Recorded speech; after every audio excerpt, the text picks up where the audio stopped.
नमस्कार, मैं हूं पीयूष पांडे और आप देख रहे हैं द किस्सा। मेरे साथ जो शख्स इस वक्त स्क्रीन पर हैं, उनको शायद आप चेहरे से ना पहचान पाए हों, लेकिन बॉलीवुड में फिल्म जगत में उनका नाम बहुत सम्मान से लिया जाता है।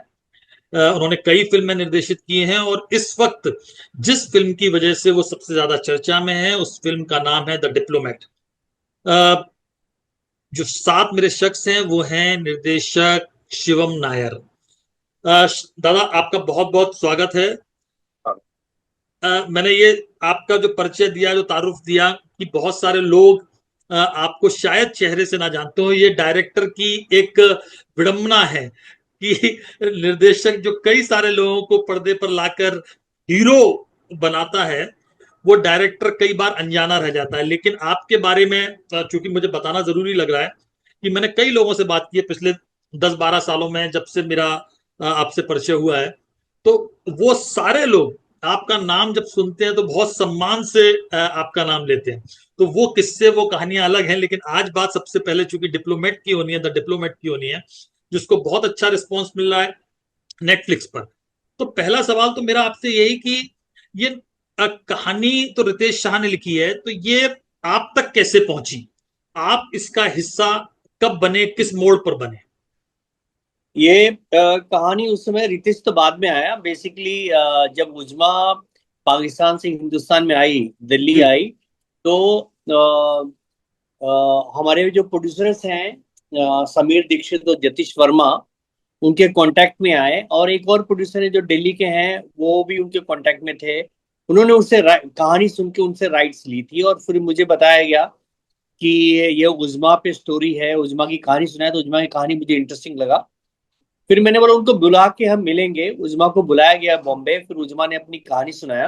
ओके। और हाँ, उस समय उनको यह था कि फीमेल प्रोटोगनिस्ट फिल्म करनी है। हम्म। और हाँ, उस समय वो लोग दिमाग में विद्या बालन ये सब चल रहा था। हम्म। तो मैंने कहानी सुनने के बाद मैंने बोला, उसके बाद इनको बोला कि बॉस, ये जो रेस्क्यू जिसने की है उनको मुझे मिलना है। हम्म। तो रेस्क्यू जो की थी जेपी सिंह, जो इस्लामाबाद में थे तब, जी जी। उनको मैसेज पहुंचाया। फिर जेपी सिंह आए बॉम्बे, हम्म। उनसे मिला। उन्होंने एक वर्षन सुनाया कि उनकी लाइफ में कब डिप्लोमा एम्बेसी में किस दिन आई थी और कितना दिन की घटना है। तो वो कहानी सुनने के बाद मुझे लगा कि ये रेस्क्यू जिसने की उनकी भी कहानी है, उजिमा की भी अपनी पर्सनल कहानी है, दोनों कंबाइन करके पिक्चर बन सकता है। जी जी जी। वहां से उसके बाद रितेश को बुलाया गया। ओके, यानी पहले आप और प्रोड्यूसर के बीच में एक संवाद हुआ, एक डायलॉग हुआ, उसके बाद इसकी कहानी। लेकिन कहानी से जुड़ा एक सवाल मेरा और है, क्योंकि फिल्म देखते हुए और फिल्म में कई बार जो डायरेक्टर, प्रोड्यूसर्स या राइटर होता है, वो एक सिनेमैटिक लिबर्टी लेता है, एक कहानी लिखते में भी थोड़ी सी लिबर्टी लेता है। तो इसमें हाँ आपने कितनी लिबर्टी ली है? क्योंकि कई कुछ जगहों पर मैंने ये पढ़ा कि उज़्मा अपने आप पहुंच गई थी हाई कमीशन में। जो हाँ हम देख रहे हैं कि उसका पति ताहिर वहां पर लेके जाता है 10 लाख रुपए के लालच में। तो हाँ, क्या कुछ बिल्कुल। बदलाव है या वैसा ही था? नहीं, बिल्कुल जो जो फिल्म में दिखा गया उसमें कोई भी डाउट नहीं है। जो जो उनको हस्बैंड के साथ ही गई थी एम्बेसी के अंदर में, और ओके। 10 लाख की लालच में ही गया था, लेके गया था एम्बेसी। वो बिल्कुल जो उनकी रियल लाइफ में जो घटी है, और मैक्सिमम वही है। कहीं ऐसा कुछ नहीं कि बहुत ज्यादा हम लोगों ने बेनिफिट उठा के कुछ और कर दिया है। ओके। ओके। हम्म, हम्म। ये फिल्म में हमने देखा है कि इस्लामाबाद का हाई कमीशन दिखाया है, तो कुछ शूटिंग भी पाकिस्तान में हुई है या ये सब यहीं पर सेट डिजाइन या सारा मुंबई में ही शूट हुआ है, या कहाँ और कहाँ बॉम्बे, शूट हुआ है? ये हम लोगों ने चंडीगढ़ में एम्बेसी, इस्लामाबाद एम्बेसी चंडीगढ़ में शूट किया। ओके। चंडीगढ़ और अमृतसर, ये दो जगह हमने शूट किया। बुनेर जो जगह है मनाली के ऊपर, हमें एक जगह है, वहां शूट किया हमने। जो ओके। पाकिस्तान के इनको जो लोग ट्राइब्स जहाँ रहते हैं, जो खैबर पख्तूनवा आपने जगह दिखाई हाँ, है वो वो मिस। पूरा पूरा एरिया वो हम मनाली के ऊपर शूट किए। ओके। ओके। तो इस फिल्म को शूट करते टाइम आपको सबसे चैलेंजिंग मोमेंट क्या लगा? कहानी को लेकर आप थोड़ा सा वो थे, या क्योंकि अगर मैं अपने पर्सपेक्टिव से देखूं तो शूट जो आपने शूट किया है वो आपने उसमें कोई बहुत ज्यादा ऐसा भव्यता दिखाने की कोशिश नहीं की है। आप कहानी पर हाँ, ज्यादा स्टिक रहे हैं। तो कुछ बिल्कुल। कुछ कुछ चैलेंजिंग क्या था इसमें? चैलेंजिंग बेसिकली क्या है कि डिप्लोमेट पे स्टोरी बोल रहे हैं, डिप्लोमेट पे कभी हिंदी में पिक्चर बनी ही नहीं है, और डिप्लोमेसी को समझे और गलत तरीका से इल्टीट ना करे स्टोरी को। और जो चीज मुझे फैक्ट पता तो फैक्ट से बाहर ना जाए, और कैरेक्टर अपनी कैरेक्टर परफॉर्म करें जो रियल में हुआ था। मेरे पूरा फोकस स्क्रिप्ट का, जो कसा हुआ स्क्रिप्ट थी उसको होल्ड करें, परफॉर्मेंस पर नजर रखें, है ना, और अननेसेसरी ड्रामेटाइज नहीं करें, अननेसेसरी कहीं और ना जाए। ये पूरा फोकस पॉइंट था स्टोरी करने के टाइम। ओके। तो जॉन अब्राहम के साथ काम करने का एक्सपीरियंस कैसा रहा? आपने उनको किस लेवल पे सिलेक्ट किया, या वो बाद मतलब पहले ही आ गए थे कहानी सुनते हुए, क्योंकि एज ए प्रोड्यूसर भी? कहानी जब हम लोग ने, जब ये कहानी बनी, मेरे दिमाग में पहला था, एक था सैफ अली खान। अगर मार्केट कॉमर्शियल पिक्चर बनाते हैं तो सैफ अली खान था। मैंने इरफान से बात की थी इस स्टोरी के लिए। ओ मुझे अच्छा। इरफान के साथ बहुत करने की इच्छा थी कि इरफान के साथ करते हैं। और उसकी ये कहानी जब मैंने इरफान से बात की तो उस समय मुझे नहीं पता था कि उसका तबीयत इतना सीरियस है। मुझे बोला कि तबीयत खराब है, मैं एक वीक बाद मिलता हूँ। एक वीक बाद मुझे पता चला उनके सीरियसनेस के बारे में। फिर वो आइडिया, फिर हमने आगे बढ़ा ही नहीं, बात बढ़ी नहीं। लेकिन मुझे उनके साथ करने की बहुत इच्छा थी ये फिल्म। हम्म। और सेफ ने के साथ इंटरेक्शन हुआ नहीं। फिर हम्म। फाइनली पिक्चर बनी, स्क्रिप्ट रेडी पड़ी हुई थी काफी टाइम से। हम्म। और कोविड के बाद हम स्पेशल ऑप्स किए। हम्म। उसके बाद प्रोड्यूसर्स आए, टी सीरीज आया। उन्होंने बोला जॉन रहेगा, जॉन रहेगा तो फिल्म बन सकती है, कॉमर्शियल हो सकता है। हम्म। जॉन को मिला तो जॉन ने पूरी स्क्रिप्ट पढ़ ली थी। जॉन को मिलने के टाइम मुझे पता चला जॉन जियो पॉलिटिकल के बारे में बहुत पता है उनको। ओ अच्छा। वो इंफॉर्मेशन वेल इन्फॉर्म्ड बंदा है। एवरी डे जियो पोलिटिकली क्या होता है, ग्लोबली क्या होता है, उनको सब पता है। तो मैंने ओके। बोला यार, हाँ पढ़ा लिखा आदमी है, रोज स्क्रिप्ट पढ़ता है, रोज जियो पोलिटिकल की चीजें पता है, उनको इतना वेर आउट है, इन एंड आउट के बारे में पता है। तो मतलब ये तो बेस्ट आदमी होगा इसके लिए, करने के लिए। और उसको भी फेथ था स्टोरी में, स्क्रिप्ट में। हम्म। और एक रिलेशन हम दोनों की बनी हम्म। बिफोर द शूट, इंटरेक्शन से बनी। फेथ हम्म। उसने दिखाया, मैंने फेथ दिखाया, और फेथ का आउटकम है डिप्लोमेट। वाह, क्या बात की है कि जो एक दूसरे पे विश्वास जताया उसका आउटकम है हाँ, द डिप्लोमेट। जॉन बहुत शानदार, मतलब जॉन ने बहुत शानदार एक्टिंग की है, और वो कहीं भी ऐसा लगा ही नहीं है कि वो जॉन इब्राहिम है। मतलब वो बिल्कुल बेसिकली उस किरदार में जेपी सिंह के। और चूंकि हम लोगों ने देखा भी नहीं है जेपी सिंह को, मतलब वो तो बाद में आपने प्रेस कॉन्फ्रेंस दिखाई है तो इसलिए आपको पता चलता है कि जेपी सिंह कौन है, लेकिन अदरवाइज आपको लगता है कि शायद जॉन ही जेपी सिंह होंगे। लेकिन फिल्म की शूट के दौरान कोई ऐसा दिलचस्प किस्सा या कोई ऐसा कोई आपको कहानी याद आती है कि जहां पे मुश्किल भी हुई हो, या कुछ कुछ इंटरेस्टिंग हुआ हो, क्योंकि एक लंबा अरसा आपने इस फिल्म को लेकर गुजारा है। नहीं, सिर्फ एक जगह जो शूट हम लोग ने, जो लोकेशन हमने ढूंढा था मनाली से ऊपर, जो मैं बता रहा हूँ 4 घंटे की दूरी पे है। जी। वो पहाड़ों के पे एक बस्ती है, वहां शूट करना पड़ना बहुत मुश्किल था। क्योंकि वहाँ लोग नहीं बोले तो शूट नहीं करते, कभी शूट हुआ नहीं उधर। ठीक है। ओके। वहाँ एक प्रॉब्लम था, ऑक्सीजन लेवल नीचे ड्रॉप होती है काफी। हम्म। तो हम्म। वहां पे हम लोग जब शूट चल रहा था, हम लोग ने डॉक्टर, ऑक्सीजन सिलेंडर, वैन, तो उसके बावजूद भी कम से कम 4 या 5 लोग एडमिट हुए हॉस्पिटल में, हम्म। ऑक्सीजन गिरने की वजह से। हम्म। सबसे ट्रिकी वहां था वो जगह। अरे। तो मैंने ये भी डिसाइड किया था यार, मैंने क्यों इतना जगह ढूंढ के ये जगह ढूंढा, कहीं और कर लेता यार, है ना। लेकिन उसकी ब्यूटी ये स्टोरी के अंदर, लोग यही पूछते हैं कि आपने कहाँ इस जगह ढूंढ निकाला, कहाँ शूट किए। हाँ इतना बिल्कुल ठीक रियल है। में 10, 12, 15 घर है। तो उसकी ब्यूटी वही कि स्टोरी के साथ चला गया स्टोरी, लेकिन तकलीफ हुई थी शूटिंग में। ओके। और उस्मा का चयन कैसे हुआ, उसका सिलेक्शन कैसे हुआ, क्योंकि नई एक्ट्रेस को वहाँ का लेकर ये आया? था, हम लोगों ने 100 से ऊपर लड़कियों को ऑडिशन की थी। पहली ऑडिशन में मुझे लगा उजमा यही है। और उसके बाद क्या हुआ कि सेकेंड टाइम फिर ऑडिशन किया। हम्म। लेकिन प्रोड्यूसर्स और टी सीरीज और जॉन अब्राहम हम्म। तीनों इसके खिलाफ थे कि इसको नहीं कास्ट करना चाहिए। हाँ। वो किसी और एक्टर का नाम ले रहा था, मैं नाम नहीं लूंगा। जी जी जी। उनको कास्ट करने की बात कर रहे थे। और मैंने ऑडिशन देखा, मैं बोला बॉस इसी को कास्ट करना है। हम्म। फिर जॉन तब दिल्ली में शूट कर रहा था, जॉन के पास गया, मैं ऑडिशन लेके गया जॉन के पास। हम्म। जॉन के मैं बॉस तुम मेरे पे फेथ करते हो, हम दूसरे पे फेथ करते हैं, हम स्टोरी करने जा रहे हैं। हम्म। मेरे हिसाब से यही रहेगी, यही होना चाहिए। और मैंने उनको दिखाया, फिर जॉन ने एग्री किया कि नहीं नहीं नहीं, आपके इंस्टिंक्ट पर चलते हैं, आपके को फॉलो करते हैं। फिर उससे हमने फाइनल किया और फिल्म बनी। फिर तो अभी सब बोलते हैं कास्टिंग पर वो बिल्कुल सही बात है आपकी, क्योंकि वो अब ऐसा लगने लगा कि उज़्मा शायद वही थी वही सादिया। थी। पर राइट। वो क्या आपको खास बात लगा ऑडिशन में, ऐसा क्या था सादिया की परफॉर्मेंस में, या कैसे आपने सेलेक्ट किया उसको?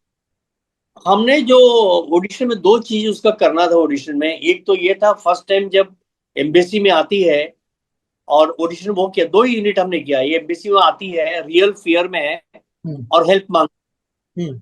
वो ऑडिशन में चेक किया कि कैसे कर रही हो, कितना जिनून है। और दूसरी चीज किया कि जब उसने अपने हस्बैंड को मैनिपुलेट करती है एम्बेसी जाने के लिए, हम्म। तलाक के लिए, दो हम्म। सीन में आइडिया है कि ये लड़की करेक्ट। बाकी जितने लोगों में मैंने किया, वो पहला ओवर मेलोड्रामा कर रहे थे, जब आके हेल्प हेल्प मांग रहे थे, पूरा हम्म। मेलोड्रामा कर रहे थे। हम्म। और मैनिपुलेट जब हस्बैंड के साथ कर रहे थे, वो भी अलग टाइप। तो she is hmm. Only one, बहुत क्लोजली, बहुत रियल लगा मुझे। वो हम्म। उसके लिए उसकी उस पर डिसीजन लिया गया। Okay, okay. अब द डिप्लोमेट को जिस तरह का रिएक्शन मिला है, जिस तरह के रिव्यूज आए हैं बहुत पॉजिटिव कि हाँ। फिल्म देखनी चाहिए, तो मेरे दो सवाल हैं यहाँ पर। एक तो ये कि आपको सबसे अलग कमेंट, सबसे अलग रिव्यू क्या लगा? एक तो हम लोग जैसे एक normal traditional kind of reviews होते हैं, वो हम लिखते हैं। तो एक तो हम्म। ये, और दूसरा ये कि क्या आपको लगता है कि जिस तरह का माहौल देश में इस तरफ अभी बन गया, खासकर भारत पाकिस्तान के बीच में जंग के हालात पैदा हो गए थे, उसमें ये फिल्म का आना फिल्म को बहुत फायदा पहुंचाया, और फिल्म को लेकर लोगों की उत्सुकता जगी? देखिए, फिल्म तो वार के पहले रिलीज हुई थी थिएटर में, जी। ठीक है। तो नेटफ्लिक्स पर जब आया तो वार के बाद का सिचुएशन है। वार के पहले जब थिएटर में रिलीज हुई फिल्म, तो जो लोगों ने क्या, जो फीडबैक हमें आए थे फिल्म के बारे में कि बहुत जिन्यून एक वर्ड दिख रहा है। लोगों ने बोला पाकिस्तान में शूट किया क्या आप? मैंने बोला बिल्कुल नहीं, इंडिया में शूट किए हैं। ऑथेंटिक प्रोडक्शन डिजाइन उनको लगा। हम्म। और कास्टिंग, सारे फिल्म के कास्टिंग कैरेक्टर बहुत सही लगे। हम्म। सब ओवर टॉप किसी ने परफॉर्म नहीं किया, हम्म। प्रिसाइज स्टोरी टेलिंग थी, है ना। और हम्म। जॉन था, जॉन से अननेसरी का फिजिकल एक्शन कुछ कराया नहीं गया। हाँ, ये हाँ। सारे अच्छे अच्छे रिमार्क्स आए थे। हम्म। और रेप, खास करके उसके अंदर जो रेप सीन के बारे में कुछ लोगों ने बहुत रिएक्ट किया कि हम्म। आपने वो रेप को डिफरेंट वे में ट्रीट किया है। वो बड़ा सेंसिटिव एरिया था, और आपने उसको मतलब कभी वल्गर नहीं किया, नहीं किया, चीप बिल्कुल नहीं, नहीं किया। हाँ। है ना। उस हाँ। तरह के रिएक्शन आए। जो उनके परफॉर्मेंस से बहुत पॉजिटिव रिएक्शन आया। हम्म। और कुछ लोग को जब वाघा बॉर्डर पर स्टोरी पहुंचती है, जब वाघा बॉर्डर पर उसको छोड़ना पड़ता है, वहां पे फीलिंग, हिंदुस्तानी होने का फीलिंग जनरेट हुआ, है ना। हाँ। कंट्री फीलिंग जनरेट हुआ। तब वार नहीं हो, तब भी थिएटर के अंदर मैंने देखा लोगों ने क्लैप किया है। हम्म। लोग जब शुरू के फर्स्ट वीक के अंदर हम्म। को जब crowd भरा हुआ था, लोग एक्सेप्ट किए फिल्म को, और एक इमोशनल मोमेंट हमको थिएटर के अंदर मिलता था कि बॉस, वो हिंदुस्तान वाला जो फीलिंग है ना, हम हम्म। फ्लैग को देख के फील करते हैं, वो मिल रहा था। हम्म। हम्म। फिर अभी नेटफ्लिक्स में क्या है, उतना व्यूइंग हुआ नहीं, क्योंकि फिल्म को उस तरह से मार्केट, हमारे पास बजट नहीं था उतना मार्केटिंग करने का। और फिल्में चल भी नहीं रही है आजकल। तो जो भी रीजन हो, हम्म। मार्केटिंग उस लेवल पे नहीं हुआ, ऐसा मेरा मानना है। हम्म। कि तो लोगों तक जो वर्ड ऑफ माउथ से जितनी हुई, वो फिल्म पहुंची उतना। अब हम्म। नेटफ्लिक्स में आने के बाद जो कि हम्म। सिचुएशन है, बार भी हो गया है, और हम, हमारी एक अलग स्टेट ऑफ माइंड है। फिल्म उस डिप्लोमेट वर्ड की कहानी है। हम्म। और तो और वर्ड ऑफ माउथ स्ट्रॉन्ग था ही। तो मैक्सिमम लोग फिल्में देख रहे हैं, मैक्सिमम फीडबैक अब आ रहा है, बहुत सारे हम्म। हम्म। हम्म। सारे फीडबैक, ये सारे पॉजिटिव फीडबैक्स हैं फिल्म के बारे में। हम्म। जिससे जिससे मुझे मोटिवेट करता है कि मैं ऐसी फिल्में करते रहना चाहिए। वाह। कॉमर्शियल पिक्चर जाके करूं, हाँ। मीनिंगफुल, रियल बेस्ड स्टोरी, उसके अंदर कोई वॉइस अपना हो, ऐसा कुछ पिक्चरें बनाए। हम्म। हम्म। तो ये फीलिंग क्या कोई नई स्क्रिप्ट मिल गई है आपको इस तरह की? लाइन से आ रहा है ship. Based on true stories, मैं वही पढ़ रहा हूँ आजकल। आ रहे हैं अच्छा। Script, okay, okay. Interesting interesting story भी आ रही है। तो मुझे वही बोले, हिंदी में ऐसी फिल्में बन सकती है, लोग देखते हैं फिल्म, ऐसी फिल्में बननी चाहिए बहुत सारी। बिल्कुल सही बात है। दादा, हाँ। अब आप एक सवाल स्पेशल ऑप्स के बारे में। स्पेशल ऑप्स का पिछला सीजन बहुत चर्चित रहा, बहुत हिट रहा। दूसरा सीजन किस मायने में अलग है? आप किस भूमिका में, क्या सारे एपिसोड आपने ही डायरेक्ट किए हैं या नीरज पांडे ने भी किए हैं? और तीसरा ये कि क्या कुछ उसकी कहानी कहीं अलग पहुंचती है, थोड़ा सा बताइए उसके बारे में। ये देखिए, अगर सीजन 1 में अगर कहानी कैरेक्टर तो वही हिम्मत सिंह की स्टोरी है इसमें भी, है ना। हम्म। हम्म। और हाँ हाँ, तो ये कहानी और स्केल बड़ा है, सीजन 2 काफी ओके। बड़ा है। और इसमें नीरज और हमने दोनों, हम लोग 7 एपिसोड की सीरीज है। हम्म। तो हम डिवाइड, आधा आधा करके डिवाइड हम लोग ने किए हैं, ओके। दोनों मिलके किया है। बाहर का पूरा यूनिट नीरज ने की है। इंडिया इंडिया का केके का पूरा यूनिट मैंने की है। ओके। हमेशा सीजन 1 यही था, केके और इंडिया का सारा यूनिट मैं करता था, बाहर का यूनिट नीरज करता था। ओके। तो ओके। इसमें भी सिमिलर वे में किया है। और स्टोरी में खोलूंगा नहीं, क्योंकि बहुत इंटरेस्टिंग स्पेस में है वो हम्म। सरप्राइज करेगा ऑडियंस को। स्केल डिफिनेटली बहुत बड़ा है, सीजन 1 से बहुत काफी बड़ा है। और मेरे हिसाब से सीजन 1 से काफी आगे का बहुत अच्छा सीरीज बनी है सीजन 2। और ये कब देखने को मिलेगी? ये सर अभी ये डेट आया नहीं है। हम्म। अंदाजन हम लोग सोच रहे हैं कि जुलाई अगस्त अगस्त तक आना चाहिए, ऐसा मानता हूं मैं। ओके। एक हम्म, सवाल दादा आपसे, ये कि नीरज से आपका एक अलग तरह का रिश्ता अब बन गया है, तो हाँ। वो वो रेपो क्या है? आपको उनमें क्या नीरज, खास दिखता है, उनको आप में क्या? नहीं, नीरज का है, मेरे में नीरज से क्या मुझे नहीं पता। मैं नीरज का ये है कि वेनेसडे बनने के पहले, हम्म। वो वेनेसडे स्क्रिप्ट मैंने पढ़ा था, और वेनेसडे के प्रोड्यूसर को मैंने बोला था, बॉस कौन है राइटर मुझे नहीं मालूम, जो भी है ये स्क्रिप्ट मुझे चाहिए। ओह तो अच्छा। मेरा प्रोड्यूसर ने बोला ये स्क्रिप्ट मिलेगा नहीं, वो राइटर बड़ा जिद्दी आदमी है, किसी को देगा नहीं। तो मैंने बोला देखो, जिद्दी है तो ठीक है, तो ये लेकिन हम्म। स्क्रिप्ट आप जरूर बनाना, पिक्चर बहुत इंटरेस्टिंग स्क्रिप्ट है। वो हम्म। प्रोड्यूसर वैसे ने वो बनाई फिल्म अंजुम रिजवी। हाँ। तो अब से उसकी राइटिंग को बहुत रिस्पेक्ट करता हूँ मैं, बहुत। ठीक है। और हमारी बहुत बार मीटिंग हुई बाद में उनको, जब उन्होंने प्रोडक्शन शुरू किया, हम्म। राइटिंग लेके, मेरे हमारी उनकी कुछ खास मौका नहीं मिला फिल्म करने का, हम्म। लेकिन नाम पाना शुरू हुआ, क्योंकि वो हम्म। उनकी सारी मटेरियल में पढ़ लेता था पहले। तो हम्म। मुझे लगता है one of the best writer है हमारे इंडस्ट्री का। हम्म। और बहुत डिसिप्लिन, बहुत सुलझे हुए बंदा है वो। हम्म। बड़ा मजेदार आदमी, प्रोडक्शन बहुत इंटरेस्टिंग है, मजा आता है काम करने में। वेरी अच्छा। एनर्जी बहुत active होती है। बार बार मैं काम करना चाहूंगा उनके साथ, उनके ग्रुप में। हाँ। तो हाँ। हाँ, तो one of the best person. तो उनसे सीखने को भी मिलता है काफी कुछ, क्योंकि राइटर इतने अच्छे हैं। हम्म। और हम्म। मैनेजमेंट डिसिप्लिन सब बहुत अच्छा है, डायरेक्टर बहुत अच्छे हैं। तो ये एक हम्म। दोस्ती बनी, और बहुत सारी चीज हम लोग एक्सचेंज करते हैं आपस में। कुछ हम्म। हम्म। इन्फॉर्मेशन है क्रिएटिव लेवल पे या क्राफ्ट लेवल पे, वो मुझसे शेयर करते हैं, मैं पूछता हूँ, मेरे को जो समझ में मैं उनसे बात करता हूँ। ये हम्म। रिश्ता है। अब एक दो सवाल दादा आपसे जुड़े हुए पर्सनली, क्योंकि आपने एक लंबा समय मुंबई में गुजारा, सी हॉक्स से लेकर अब ये द डिप्लोमेट और स्पेशल ऑप्स आ रहा है। और मैंने जैसे पहले जिक्र किया आपके इंट्रोडक्शन में कि अनुराग कश्यप हो, इम्तियाज अली हो, और तमाम कई युवा डायरेक्टर्स हो, यंग डायरेक्टर्स हो। और मैं, चूंकि मेरे मन में आपके प्रति और इसलिए सम्मान ज्यादा है क्योंकि मैं आपके पास आया था, अगर आपको तो याद नहीं होगा लेकिन मुझे याद है, 13-14 साल पहले, और मैंने आपको एक छोटी सी कहानी सुनाई थी। मैं इसलिए जिक्र कर रहा हूँ कि जो लोग देखेंगे उनको पता चलेगा, क्योंकि उनके दिमाग में बॉलीवुड के डायरेक्टर्स का कुछ अलग इमेज होती है। तो मैंने आपको एक छोटी सी कहानी सुनाई थी, प्लॉट सुनाया था, तो आपने मुझसे कहा कि बहुत अच्छा प्लॉट है लेकिन इसके बाद क्या होगा कहानी में। तो मुझे समझ में नहीं आया कि आप क्या कह रहे हैं। फिर मैंने उस पर सोचना शुरू किया कि वो आपने जो कहा है तो क्या है। फिर मैंने उसको अलग तरह से डेवलप किया। फिल्म तो अभी भी पेंडिंग पड़ी हुई है, लेकिन वो एक नॉवेल के तौर पे मुझे लगता है अगले 2-3 महीने में आ जाएगी। और दूसरा ये कि आपने मुझसे कहा कि अच्छा, फिल्म के पैसे हैं तुम्हारे पास? तो मैंने कहा कि हैं थोड़े से जितने। तो आपने कहा फिर क्या बात है, फिल्म बनाओ, मैं तुम्हारे साथ खड़ा हुआ हूँ। तो ये बराबर। बात इतने बड़े डायरेक्टर का एक यंग आदमी पर कहना, भरोसा जताना, सिर्फ इतना कह देना, फिल्म नहीं बनी, बनेगी कब बनेगी अलग मसला है, लेकिन ये कहना। और मुझे मालूम है आज वो मौका नहीं है जब मैं आपसे अनुराग कश्यप के बारे में किस्से सुनूं और इम्तियाज के किस्से सुनूं, लेकिन वो कभी और इंटरव्यू में करना चाहूंगा क्योंकि वो आपके पास बहुत सारे किस्से हैं। लेकिन आज ये कि जो कई साल आपने बॉलीवुड में गुजारे, तो आपका अपना एक्सपीरियंस क्या रहा कि अब फिल्म बनाना बहुत आसान हो गया है क्योंकि टेक्निकली आसान हो गया है, या फिल्म का बेचना इतना मुश्किल हो गया है कि सारी क्रिएटिविटी रखी की रखी रह जाती। देखिए मुझे क्या लगता है ना, देखिए नहीं, ये तो हमेशा ये रहा है। तो आज के क्योंकि सिनेमा चेंज हो रहा है, लोग जो है ना, लोग जो ऑडियंस है वो वेल इन्फॉर्म हो रहे हैं धीरे धीरे, डाटा जितना उनको अवेलेबल है, इतनी फिल्में देख रहे हैं, इतनी सीरीज देख रहे हैं, उनके पास हमसे ज्यादा एडवांस डाटा के साथ बैठे हुए हो। तो उनको अगर स्टोरी बना के होल्ड करना, पहले तो आपको ऑनेस्ट रहना पड़ेगा, अपने आप के साथ ऑनेस्ट रहना पड़ेगा, ये कहानी भाई हमको लगता है मुझे बोलना है।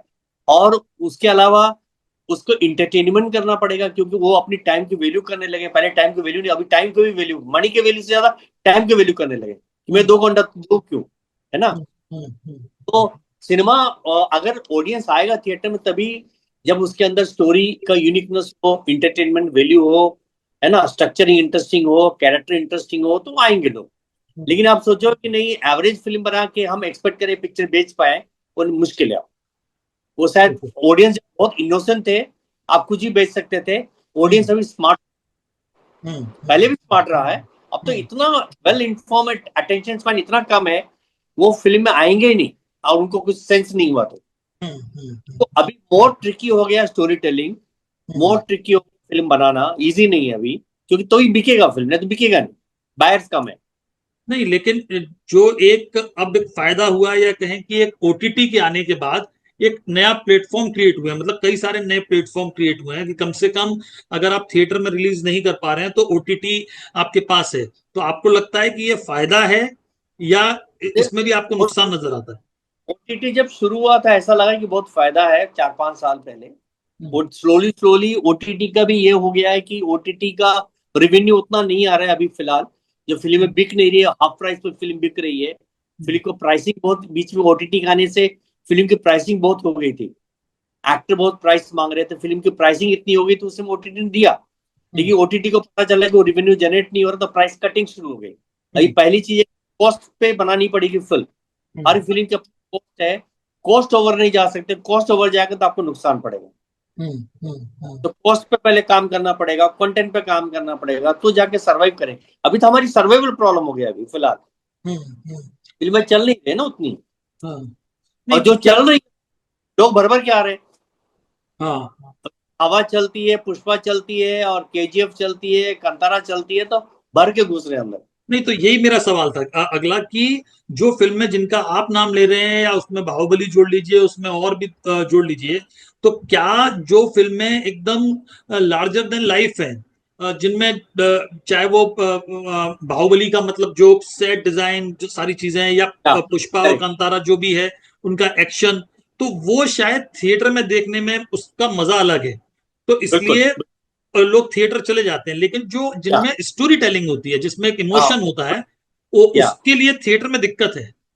या करेक्ट बोल रहे हैं आप, क्योंकि वो डिवाइड हो रहा है। एक फिल्म है जो ओटीटी की तरफ चली जा रही है, और एक फिल्म जो लार्जर दान एक्सपीरियंस, जो क्राउड के साथ मास के साथ मजा लेने आते हैं, वो आपकी बड़ी फिल्म होगी लार्जर दान लाइफ, वो आ गया थिएटर के अंदर। तो ये जो ओटीटी वाली फिल्म है, जो हाई कंसेप्ट हाई कंटेंट है फिल्म है, जो आप स्टोरी को मजा ले रहे हो, वो सब शिफ्ट हो रहा है ओटीटी की तरफ। हम्म, वो थिएटर में रिलीज होना कम हो जाएगा उसका फिल्म का। हम्म, तो आपके लिहाज से, चूंकि आपका इतना लंबा अनुभव है, आप जो young directors, young story tellers हैं, जो लोग कुछ करना चाहते हैं, उनके लिए आपके पास क्या ऐसे एडवाइस हैं कि भाई इन चीजों का तो कम से कम पहले ध्यान रखना है, उसके बाद इस फील्ड में आना चाहिए? नहीं नहीं, बेसिकली देखिए क्या है, जो स्टोरी, पहला चीज तो स्टोरी से शुरू होती है कि क्या बोलने आ रहे हैं आप। आपका वॉइस होना चाहिए, जो स्टोरी टेलर उसका डायरेक्टर, उसका एक वॉइस होना चाहिए, इंडिपेंडेंट वॉइस होना चाहिए, मेरा वॉइस बाकी वॉइस से अलग है, कुछ तो रीजन है उसको कहानी बोलने का, है ना। हम्म, स्टोरी हो, कैरेक्टर यूनिक हो, और उसके साथ आप इंटरटेन कर लो, या आप थ्रिल क्रिएट करो, या एडवेंचर क्रिएट करो, या रॉ इमोशनल कुछ भी फीलिंग को सोलिड जनरेट कर पा रहे हैं आप, वो हम्म, तो वो ठीक है आपका है। और आप लगे नहीं, डॉक्यूमेंट्री फॉर्म में, डाटाबेस, इंटेलेक्ट के लेवल पे बनाओगे, वो फिल्म बनाना मुश्किल है, और फिल्म में इन्वेस्टमेंट मुश्किल है, रिकवरी मुश्किल है। क्योंकि हम्म, अभी जो लोग, हाँ, इंक्लूडिंग हम लोग, जैसे इंक्लूडिंग डिप्लोमेट हमने बनाया, हमने सोचा भाई लार्जर लार्जर ऑडियंस और कैसे कैटर करें। हम्म, तो कैटर हमने हमने क्या किया, हमने हमको बोला गया कि सॉन्ग डालो, मैंने बोला हम्म, नहीं, सॉन्ग नहीं, हम्म, नहीं डालूंगा। हम्म, डिप्लोमेट गाना कहाँ से आएगा भाई, नहीं डालूंगा मैं। मैंने पिक्चर बनाई, फिल्म पे जब रिलीज के पहले आगे नहीं सॉन्ग चाहिए, सॉन्ग चाहिए, सॉन्ग चाहिए, एंड की तरफ मेरे को सॉन्ग डालना पड़ा, रहमान वाला पीस उठा के डाला, है ना, तो चलो वहां मैच हो गया।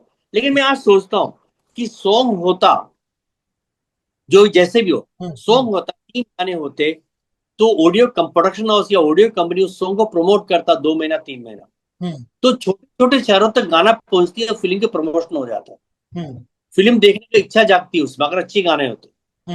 मार्केटिंग का वो टूल है वो, ठीक।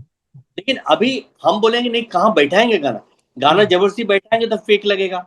स्टोरी टेलिंग का पार्ट हो जाए तो मेरे लिए ये है कि नेक्स्ट फिल्म में मैं लर्न कर रहा हूँ कैसे स्टोरी को म्यूजिकली भी बोला जाए, ताकि इंटरटेनमेंट भी हो, ऑडियंस तक फिल्म पहुंचेगा, तो मार्केटिंग टूल भी होगा, यूज होगा, तो ये मुझे लर्न करना पड़ेगा। तो ये मेरा भी अपना ऑडियंस में, और अगर बाहुबली बड़ी महंगी हाई एक्सपेंडिचर फिल्म है, हम नहीं बना लेवल का फिल्म, हम कंटेंट उठा रहे हैं, हम अपनी देखेंगे कि लोगों को कैसे लार्जर कैटर करें। आज नेटफ्लिक्स में लोग अगर देख रहे हैं और व्यूइंग कर रहे हैं, तो ये ऑडियंस थिएटर भी आ सकता था ना, ये थिएटर नहीं आए, क्यों नहीं आए, तो उनको तक पहुंचे ही नहीं बात। तो उनको कैसे मोटिवेट किया जाए, उनको कैसे पहुंचाया जाए, ये मेरे को सीखना पड़ेगा फिल्म मेकर। एक सवाल, चूंकि डिप्लोमेट का जिक्र लास्ट में आ ही गया, तो शुरू में मैंने ये देखा कि जब द डिप्लोमेट के बारे में बॉक्स ऑफिस के आंकड़े आने शुरू हुए, तो दो तरह की चीजें चलने लगी थी। एक कह रहा था कि बहुत अच्छी इनकम हो रही है बॉक्स ऑफिस पर, और एक उसको लगातार फ्लॉप बताने की कोशिश कर रहा था। तो ये भी पीछे कुछ गेम चलता है क्या, ये क्या है? नहीं देखिए, नहीं नहीं, अलग अलग आंकड़ा निकालते हैं, सबका अलग अलग, वो क्या नहीं, गेम तो अपने साथ, मैं हूं कौन मेरे साथ गेम करेगा, अपनी वो औकात ही नहीं है गेम करने के लिए, गेम होता होगा मुझे नहीं पता, बट हमें भी ना आंकड़ा, जैसे देखिए डिस्ट्रीब्यूशन, जब वो फिल्म रिलीज होती है, इस समय ये फिल्म जब रिलीज हुई, मुझे ऑब्जर्व करना था कि फिल्म का जैसे अभी डिस्ट्रीब्यूशन के बारे में ऑब्जर्व कर रहा था इस टाइम, मैं कभी सब किया नहीं, तो मुझे सीखना था कि भाई अगला फिल्म बनाऊंगा तो मैं इसको भी समझना है मुझे। तो मुझे पता है, जैसे मान लो डिप्लोमेट जैसी फिल्म, आपको उसके ऑडियंस है, पढ़े लिखे ऑडियंस है, ठीक है, आप इसकी पिक्चर नागपुर में कहीं और लग रहा है थिएटर में, आप अगर ऐसी जगह थिएटर लगा रहे हो जहाँ जहाँ पे वेल एजुकेटेड पीपल नहीं है, उधर एक थिएटर लगा है, वहां लोग नहीं आएंगे, आप गलत थिएटर में लगाए हो। आपको ऐसी जगह लगाना पड़ेगा जिस तरह का कम्युनिटी, इस तरह लोग आपको अटैक उस थिएटर में आते रहते हैं। नॉर्मल कॉमर्शियल पिक्चर कहीं भी लगा दो आप, ठीक है, ये फिल्म के अपनी अपनी पॉकेट्स हैं, तो यहाँ भी जिस पॉकेट, जैसे पीवीआर का दिल्ली में कुछ पॉकेट में था, या बॉम्बे में कुछ पॉकेट में, वहां लोग आ रहे देख रहे हैं, कुछ पॉकेट में नहीं, क्योंकि वो एरिया में वो उस तरह के लोग नहीं है, उस थिएटर में लोग उस तरह के आते नहीं। ये है कि आपको मार्केटिंग, आपका एक्स्ट्रा पुश, आपको थिएटर्स, ये सब करके फिल्म ऑडियंस को खींचते हैं ना। तो जो नॉर्मल अभी क्या था कि छावा के बाद, छावा के पहले से सबको ये फिल्म का पहले दिन कितना ओपनिंग लगा, कितना नंबर मारेगा, 100 200 300 नंबर पे, अभी फिल्म के जो मापदंड है नंबर पे चला गया, फिल्म को स्टोरी टेलिंग पे नहीं है, क्रिएटिव एस्पेक्ट पे नहीं है, नंबर मारा ना तो फिल्म अच्छा है। आप क्यों, वही है, मैं आपको बताऊं, दो रिएक्शन देता हूँ आपको। एक ये था, मेरे दोस्त लोग, मैंने पूछा रिलीज के 2 दिन के बाद, मैंने बोला यार तुम लोग पिक्चर देखा, तो बोला हाँ देखा नहीं, रिव्यू भी बहुत अच्छे लग रहे हैं, पढ़ रहे हैं, देख लूंगा। मैंने कहाँ देखोगे, कब देखोगे भाई, अरे आ जाएगा देख लेंगे, तो उन लोग को बोलना है कि अरे नेटफ्लिक्स पे आएगा तब देखेंगे ना। हाँ, तो उनको उनको पेशेंस हो पिक्चर देखने के लिए, मेरे दोस्त लोग हैं, वो जाके देखना नहीं चाहते हैं, बोला 2 महीना 3 महीने बाद आएगा तब देखेंगे, ठीक है। दूसरे एक जो लॉट है, दूसरे एक लॉट को मैं पूछता हूँ, तो बोला भैया रिव्यू तो बहुत अच्छा था, नंबर 1 नहीं, नंबर नहीं लग रहा, मतलब ओपनिंग में इतना करोड़, इतना करोड़, इतना करोड़, तो मोटिवेट करेगा पिक्चर देखने के लिए। तो एक नंबर पे हो रहा है, एक बोलता है नेटफ्लिक्स में देख लेंगे, तो उनको खींचने के लिए, ये जो जो पहले वाले जो कम्युनिटी जो बैठे हुए बोले मैं देख लूंगा, उनमें ऐसा यूएसपी स्टोरी में नहीं देखा हो कि नहीं नहीं मेरे को आज का पिक्चर देखना है, कल का कल देखना है, वो बस क्रिएट नहीं, तो नहीं आए वो। इसीलिए पीआर काम करता है कि नंबर को कैसे आगे बढ़ाया जाए, बड़ा बड़ा काम करता है पीआर। सिमिलर एक लेवल पे नंबर का एक लॉट आ गया है कि पहला दिन का show, first day show, Friday में आप मार एक नंबर मार दो, वो सुन के सैटरडे लोग पहुंच जाएंगे, पिक्चर अच्छा बुरा बोलने का उनकी वो औकात ही खत्म कर देते हैं, रिएक्टिव खत्म, ऐसा ऐसा मार्केटिंग है अभी कि 2-3 दिन मार दो, 3 दिन में 100 करोड़ मार दिया ना, हिम्मत, जो बोल ही नहीं सकता ये गंदा अच्छा पिक्चर है। आप पार्टीज हाँ, में यहाँ आपने देखा बस, वही बस क्रिएट कर देते वही और बस क्रिएट marketing, कर। हाँ। सारा एक मार्केटिंग का बहुत स्ट्रॉन्ग टूल हो गया है। तो यहाँ पे ये नहीं कि अच्छी फिल्म बुरी फिल्म, वो बात की बात है भाई। हम्म। हम लोग का पहला कंसर्न क्या होता है कि कहानी अच्छी हो, अच्छी बनाए। यहाँ पे कहानी खत्म नहीं होती, ये बहुत लंबा है। हाँ, ये पूरा एक अलग नेक्सस चल रहा है, अलग पूरा। फिल्म कैसे हाँ पहुंचाना है, लोगों तक पहुंचाना है। अरे बहुत है अभी नया फिल्म मेकर का, खाली फिल्म डायरेक्टर खाली बहुत सारा काम है अभी, बिल्कुल तब सही जाकर बात। फिल्म। हम्म। चलिए तो दादा, आखिरी सवाल आपसे ये कि आप स्क्रिप्ट तो बहुत सारी पढ़ रहे हैं, तो कोई हाँ स्क्रिप्ट जी। फाइनल हो गई है जिस पर आप काम करने जा रहे हैं, या अभी सिर्फ डिप्लोमेट के बाद पढ़ने का काम ही चल रहा है? नहीं नहीं, मैं पढ़ रहा हूँ, एक दो स्क्रिप्ट है मैंने। एक तो फिल्म तो जॉट के साथ ही करना है, जो रेस्क्यू ऑपरेशन यूक्रेन में हुआ जो बच्चों का, ओके। जो मेडिकल स्टूडेंट का रेस्क्यू हुआ था, ओके। वार जोन पे। पिक्चर का नाम भी वार जोन जैसा ही है। ओके। तो वो एक वो है, और एक कश्मीर की एक लड़की की कहानी है जिसके ऊपर अभी एक्टर्स हमें नहीं मिला। स्क्रिप्ट हमारे पास रेडी है, ओके। एक्टर्स नहीं, बट पढ़ रहा हूँ, और बाकी स्क्रिप्ट आ रहा है, मैं पढ़ रहा हूँ। ओके। ओके। चलिए तो दादा, बहुत बहुत धन्यवाद आपका, क्योंकि आज मेरा उद्देश्य ये था कि डिप्लोमेट पे ही ज्यादा बात हो। लेकिन मैं हाँ ठीक। आपसे मतलब ये आश्वासन चाहूंगा कि फिर आप मुझे एक बार टाइम देंगे, जब हम लोग आपके बारे में, फिल्म मेकिंग के बारे में बात करेंगे। बिल्कुल बिल्कुल, आपको से बात करके मजा आता है, बिल्कुल करेंगे। ठीक है, थैंक यू, थैंक यू। अवश्य बहुत बहुत सर। धन्यवाद। तो आप देख रहे थे शिवम नायर से बातचीत द डिप्लोमेट के बारे में। अगर आपने द डिप्लोमेट अभी तक नहीं देखी है तो जरूर देखें, क्योंकि एक संवेदनशील कहानी बहुत ही संवेदनशील तरीके से कही गई है, और जो राष्ट्रभक्ति का, देशभक्ति का भाव भी जगाती है। उन डिप्लोमेट्स के बारे में बताती है जो अलग अलग देशों में रहकर अपना काम कर रहे हैं, जिनके बारे में हम शायद नहीं जानते। तो ऐसी कहानियां देखी जानी चाहिए, पढ़ी जानी चाहिए। और मुझे लगता है कि आपको द डिप्लोमेट के बारे में आज कई सारी नई बातें पता चली होंगी शिव नायर से जब हम बात कर रहे थे। तो एक बार फिर आपका बहुत बहुत शुक्रिया सर। और ये मतलब मैं तो आग्रह कर ही रहा हूं कि लोग देखें, और आप इसी तरह फिल्में बनाते रहें। आपने कई सारी फिल्में बनाई हैं, और अगर आपने नहीं देखी तो मेरी तरफ से एक रिकमेंडेड फिल्म है महारथी, शिवम नायर जी की, जो मुझे बहुत अच्छी लगती है, मैंने कई बार देखी है। तो अगर वो नहीं देखी है तो वो भी देखिए। Thank you. Thank you.